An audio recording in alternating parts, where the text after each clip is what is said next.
The story begins with a frightened person entering an ancient temple with a child to pray. This temple is very old and has a spooky vibe. It seems like no one has visited it for centuries. Despite no people around, the sound of drums was clearly heard. At that moment, the powerful deity suddenly awoke, and the drum sounds were just the deity's heartbeat. This deity has risen to bring chaos to humanity for the sake of quenching hunger. After this, we see a man named Guan who was searching for his daughter Tangerine inside an ancient mysterious cave. His daughter was screaming loudly from the depths of the cave, and just then, a deity appeared in front of Guan in the form of a bright light, stopping him from moving forward. Suddenly, Guan's eyes opened and he realized he was dreaming. His daughter Tangerine had been kidnapped 6 years ago and had not been found since. Since then, he had resolved to find his daughter at any cost. He had firmly resolved. To locate her, Guan risked absolutely everything he possessed. He relinquished his home, his career, and even parted ways with his wife. Sitting by the roadside on a hill, Guan observed a truck and suddenly began hurling stones at it. With precise aim, these stones shattered the truck's windshield, resulting in it crashing. He descended and confronted the driver, demanding his daughter's whereabouts. Then the driver's accomplice hit him hard on the head, causing him to collapse, injured. The driver and accomplice managed to flee on foot.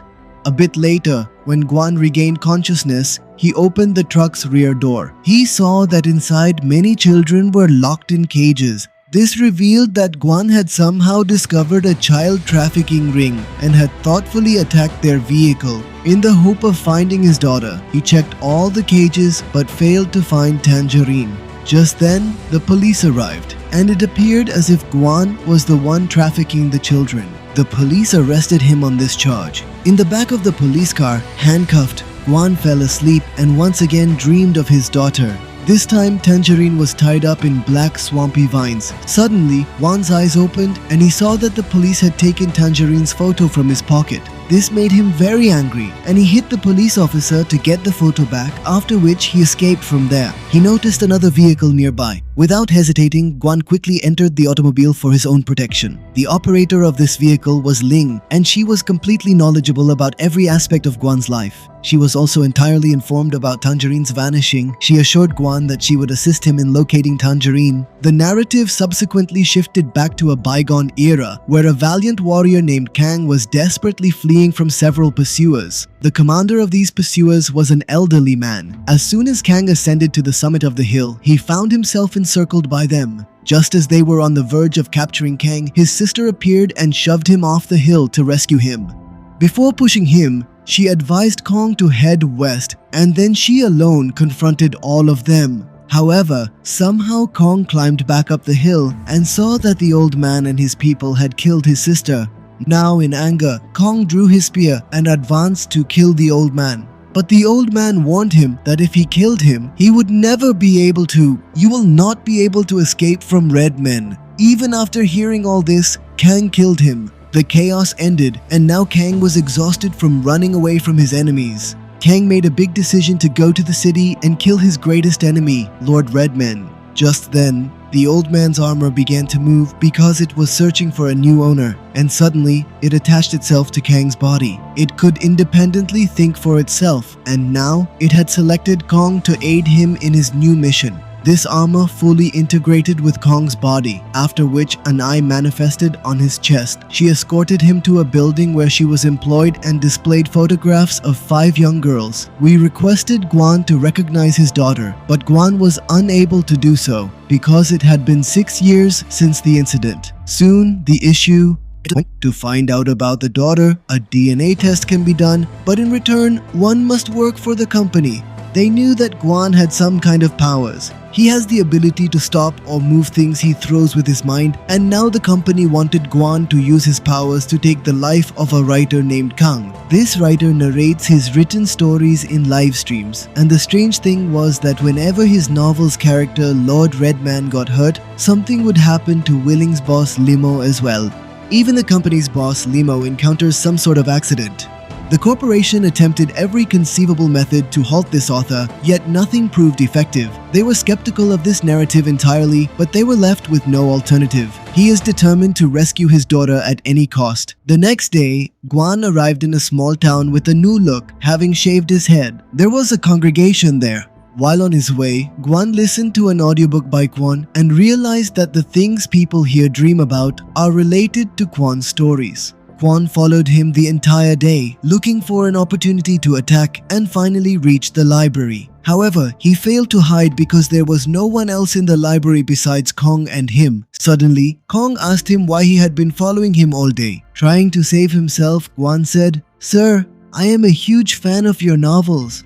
This made Kong very happy, and he asked Guan a lot of questions. However, before Guan could answer, Ling called him and asked him to talk on the side. Ling ordered Guan to kill without talking to the writer, but Guan did not listen to Ling and continued to follow Kang. They started talking again. The corporation's vehicle attempted to run over both of them, who was able to evade it. However, he inadvertently left behind his personal journal, in which he had documented his aspirations and dreams. Upon discovering the diary, he was immediately struck with an inspiration on how to proceed with his narrative. Now, the tale returned to that dream-laden realm, who is situated in a metropolis where a grand festival is occurring. At this festival location, there stands an enormous statue of Lord Redman, where this deity is being venerated. Observing such a vast assembly, they were astonished. Just then, the statue pointed towards the nearby village, and everyone picked up their weapons and rushed in that direction. His armor informed Quan that Lord Redman had destroyed many villages in the same way. This deity was inciting those who worshipped him to fight. The villagers tried very hard to protect themselves, but suddenly, 3 dragons rained down burning lava from the sky upon them. Along with that, soldiers set fire, and 3 of them began to rain down upon them. The entire village was engulfed in flames. The next morning, Lord Redman's priests, dressed in red, came and intimidated the remaining villagers, taking over the village. After this, the story returns to the present. As soon as Guan woke up, he found himself in a hotel room with Ling sitting in front of him. Ling asked him, "What punishment should be given to you for not completing your task?" In a brief period, he emerged from the Congress Hotel and handed back Guan's diary, expressing gratitude for the inspiration it provided for his narrative. In the subsequent scene, Guan led Kong to an isolated location under the guise of going for a stroll, intending to end his life. During their dialogue, Kong disclosed that, in his dream realm, he encountered a young girl who was attempting to rescue her sibling, but he was already deceased. This girl was none other than the young girl is Tangerine. She consoled Tangerine, and together they interred Tangerine's sibling. Tangerine also revealed to them that the soldiers donned in red garments were the ones responsible for her brother's demise, and they would eliminate anyone who ventured out of their homes after dawn. In this dream, Anjali performed a melody on the flute, which was precisely the same tune that resonated in the real world alongside Guan. However, the sound of this melody alerted the soldier clad in red, who began pursuing them because they had enforced a curfew after nightfall. No individual was permitted to venture outdoors. Kong cleverly diverted the soldier's attention by crafting a decoy of Tangerine, allowing her to make her escape. The soldier was deceived, believing it was indeed Tangerine, and upon reaching Kong, Kong struck his helmet. The helmet shattered, unveiling Guan's face, poised to end Kong's life. However, just as Guan was on the brink of doing so, Tangerine returned and redirected Guan's focus towards her. Nevertheless, for some inexplicable reason, he found himself unable to move this time. Seizing this opportunity,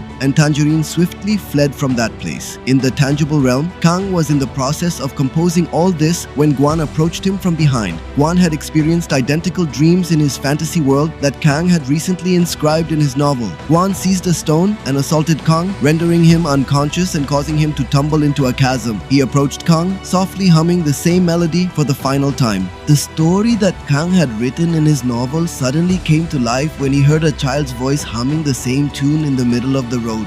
But how could the child know this tune? Guan only sang it for his daughter? Guan wanted to ask the child, "Where did you hear this?" The child got scared and started running away, and as Guan chased him, he felt just like the red soldier chasing Tangerine and Corn in the novel. The boy took the opportunity to run away, but while chasing him, Guan accidentally ended up at a small party. To his surprise, at this party, Guan found Tangerine's kidnapper, who was having a great time with some friends. A fight immediately broke out between them, and Guan used his powers to defeat them. He asked the kidnapper to tell him the truth about where his daughter was. Frightened, the kidnapper confessed the truth. It turns out that while kidnapping Tangerine, she was given a slightly higher dose of drugs. Tangerine passed away due to this, after which the abductors placed her in a sack and abandoned her to decay in a secluded section of the hill. Overwhelmed by his rage and sorrow, Guan desired to throttle him to death, but then Ling appeared and rendered Guan unconscious, taking him away in her vehicle. When Guan regained consciousness, he informed Ling that the kidnapper was saying, "My daughter was deceased." He mentioned the boss of Ling was listening to everything and ordered Ling to tell Guan that his daughter is not dead. The kidnapper was lying, but Ling was hesitant to tell such a big lie to Guan for her own benefit.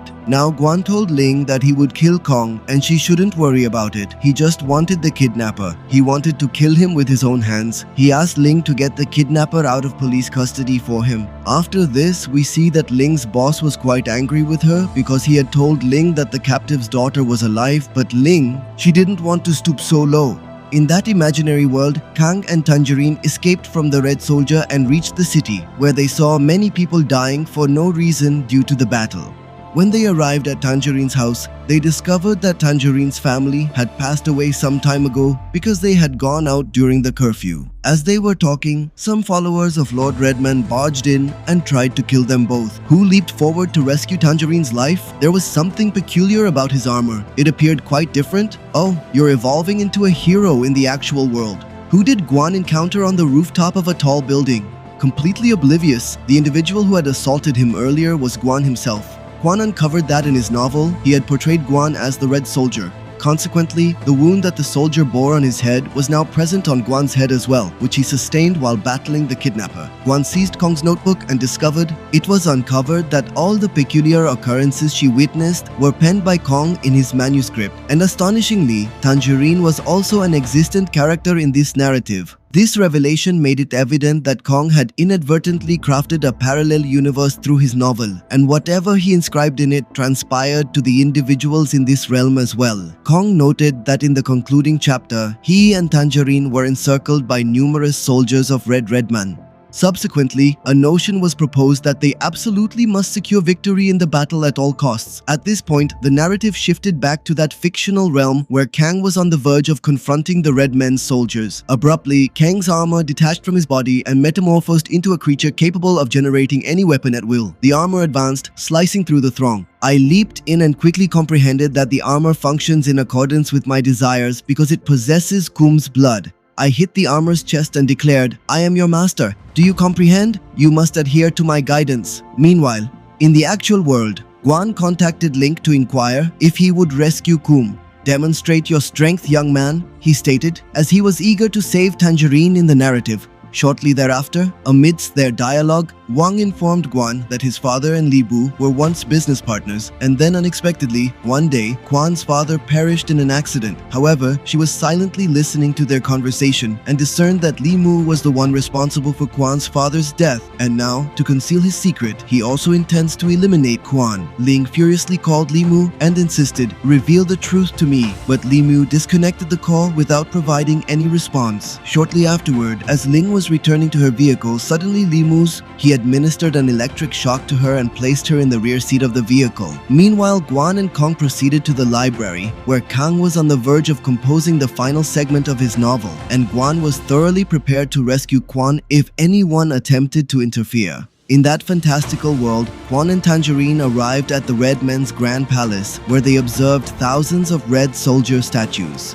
Quan understood that the Red Men had enforced a curfew for this particular reason because after the sun had set, following that, these Red Soldier statues took their seats. Meanwhile, unexpectedly, Li Mu's henchmen arrived at the library, and Guan utilized his abilities to confront them. However, one of Li Mu's henchmen possessed the power to manipulate electricity. He splashed water on Guan, causing him to collapse to the floor, and then delivered a powerful electric shock through the water. Guan was unable to confront him directly, so he concealed himself. He seized the opportunity to don rubber gloves before launching an attack to prevent receiving an electric shock. The deity encountered yet another adversary who was exceptionally formidable, and he found himself unable to endure his might. Luckily, Link succeeded in liberating herself and came to his aid. Together, they confronted the adversary and ultimately vanquished him. In the fantastical realm, Kang and Tangerine eventually arrived at Lord Redman, who was an extraordinarily large and unusual entity with 4 arms. It is disclosed at this point that Quan is, in fact, the offspring of Redman's sibling, whom Redman had long ago. This story was very similar to reality because Limu had killed Kong's father, and they were business partners just like brothers.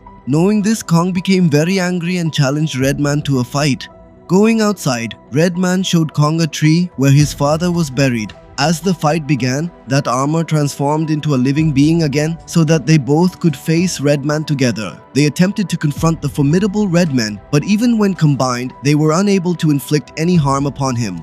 Just as Redman was on the verge of finishing off the wounded Kong, Tangerine initiated playing the identical melody on her flute, as her father had instructed her to do during times of distress. Nevertheless, this merely intensified Redman's fury, and he seized Tangerine, swallowing her into his enormous belly. Meanwhile, in the real world, a third thug had stealthily entered the library and stabbed an individual, and nobody was aware of the incident. Hai Guan and Ling found him and killed the third attacker as well, then quickly took Kang to the hospital. Looking at the story on the laptop, he began to think about how to complete this novel. Just then, Limu came into the room and revealed that his plan was to kill Kang and Guan together, so it would appear that they killed each other. This plan was absolutely perfect because the name of Tangerine will be found, and then the story will easily unfold that Guan suspected that Kang had kidnapped his daughter. In this confusion, he killed Kang. Now Limu needed Kang's computer, but Quan refused to give it to him because he would now complete the story. Meanwhile, in that imaginary world, just as Redman was about to kill Kong, suddenly a red soldier appeared and attacked Redman with a machine. It was indeed Quan who arrived to rescue his beloved daughter. The assault with the machine gun severely injured the Red Man. Meanwhile, Kang observed that there was a weapon suspended precisely in the center of Red Man's forehead, and he began to pull it, believing that this could potentially be Red Man's vulnerability. The Red Soldier also assisted him in pulling it, and together they completely tore apart Red Man's entire body. The plan finally worked and the gigantic creature was defeated. As it died, Tangerine was also freed from the prison in its belly. Finally, the father and daughter were reunited in that world. Meanwhile, in reality, Ling was reading how Guan had finished the novel, and as soon as Red Man died in it, Limu also lost his life. In the end, Guan heard the same tune again and rushed outside the hospital to see. He saw the same boy he had been following, but this time there was a girl with him. It's his daughter Tangerine. The father and daughter reunited, Kang was saved, and it was a happy ending. See you in the next video.